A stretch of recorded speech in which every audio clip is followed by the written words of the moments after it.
നമസ്കാരം. താനൂരിൽ നിന്ന് കാണാതായ വിദ്യാർത്ഥിനികളെ കണ്ടെത്തുമ്പോഴും ആ യാത്രയിൽ ദുരൂഹത തുടരുന്നു. മുംബൈ ചെന്നൈ എഗ്മോർ ട്രെയിനിൽ യാത്ര ചെയ്യുന്നതിനിടെ പുലർച്ചെ 1:45 ലോനോവാനിയിൽ വെച്ചാണ് ഇവരെ കണ്ടെത്തിയത്.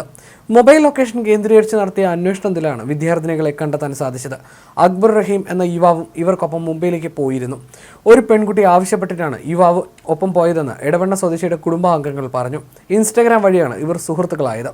വീട്ടിൽ ചില പ്രശ്നങ്ങളുണ്ടെന്നും കുടുംബത്തോടൊപ്പം തുടരാൻ കഴിയില്ലെന്നും പെൺകുട്ടി പറഞ്ഞു. വീട്ടിൽ നിന്ന് ഇറങ്ങിപ്പോവുകയാണെന്ന് പറഞ്ഞപ്പോൾ യുവാവ് പിന്തിരിപ്പിക്കാൻ ശ്രമിച്ചെന്നും എന്നാൽ സഹായിച്ചാലും ഇല്ലെങ്കിലും താൻ പോകുമെന്ന് പറഞ്ഞുവെന്നും കുടുംബാംഗങ്ങൾ പറഞ്ഞു. ബുധനാഴ്ച രാവിലെയാണ് യുവാവ് എടവണ്ണയിലെ വീട്ടിൽ നിന്ന് ഇറങ്ങിയതെന്നും ഇവർ പറഞ്ഞു. മുംബൈയിലേക്ക് പോകാനുള്ള കുട്ടികളുടെ പദ്ധതി മനസ്സിലാക്കിയതോടെ കോഴിക്കോട് റെയിൽവേ സ്റ്റേഷനിൽ എത്തുകയായിരുന്നു ഇയാളെന്നാണ് പോലീസ് കണ്ടെത്തിയത്. റഹീമിന് മുംബൈയിലേക്കുള്ള ടിക്കറ്റുകൾ എടുത്തു നൽകിയത് കുട്ടികളാണ്. ഈ വിശദീകരണമെല്ലാം പോലീസ് പരിശോധിക്കും. മൂവരും മുംബൈയിൽ ട്രെയിൻ ഇറങ്ങിയപ്പോഴാണ് കേരളത്തിൽ ഇതൊരു വലിയ വാർത്തയായി മാറിയെന്നും പോലീസ് അന്വേഷിക്കുന്നുണ്ടെന്നും മനസ്സിലായതെന്നും നാട്ടിലേക്ക് മടങ്ങാൻ ആവശ്യപ്പെട്ടുവെന്നുമാണ് യുവാവ് പിന്നീട് അറിയിച്ചത്. ഇതിന് വിസമ്മതിച്ച കുട്ടികൾ പിന്നീട് തന്റെ അടുത്ത് നിന്ന് പോയെന്നും ഇയാൾ പോലീസിനോട് പറഞ്ഞു. വ്യാഴാഴ്ച രാത്രി തന്നെ റഹീം ട്രെയിനിൽ കേരളത്തിലേക്ക് മടങ്ങി. ബുധനാഴ്ച മുതലാണ് 2 കുട്ടികളെ കാണാതായത്. ബുധനാഴ്ച പരീക്ഷയ്ക്കായി വീട്ടിൽ നിന്നും ഇരുവരും സ്കൂളിലേക്ക് പോയിരുന്നു. എന്നാൽ ഇരുവരും പരീക്ഷയ്ക്ക് ഹാജരായിരുന്നില്ല. ഈ കുട്ടികളെ സ്കൂളിൽ കൊണ്ടാക്കിയതും ഒരു കുട്ടിയുടെ അച്ഛനായിരുന്നു. ഒരു കുട്ടിക്ക് മാത്രമേ പരീക്ഷ ഉണ്ടായിരുന്നുള്ളൂ. മറ്റേ കുട്ടി വീട്ടിൽ കള്ളം പറയുകയായിരുന്നു. പരീക്ഷയ്ക്ക് ഒരു കുട്ടി എത്തിയില്ലെന്ന് സ്കൂൾ അധികൃതർ തിരിച്ചറിഞ്ഞു.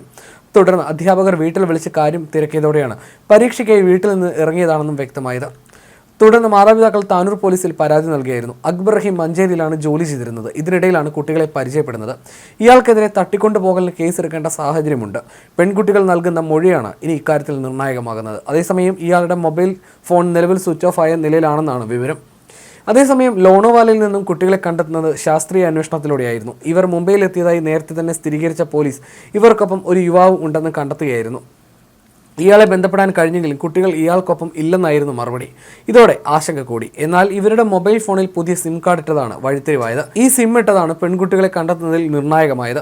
കുട്ടികൾ നിലവിൽ പൂർണ്ണ സുരക്ഷിതരാണ്. വീട്ടിലേക്ക് പോകുന്നതിൽ സന്തോഷമെന്ന് ഇരുവരും അറിയിച്ചു.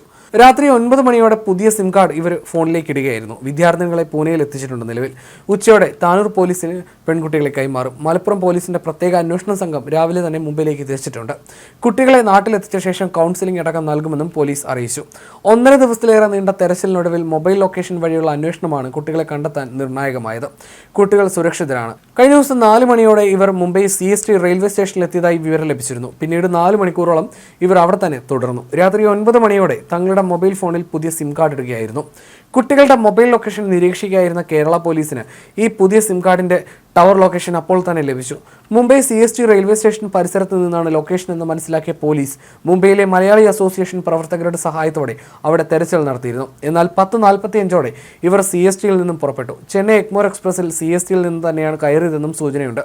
1:45 ട്രെയിൻ ലോണോവാലയിൽ എത്തിയപ്പോഴാണ് റെയിൽവേ പോലീസ് പിടികൂടുന്നത്.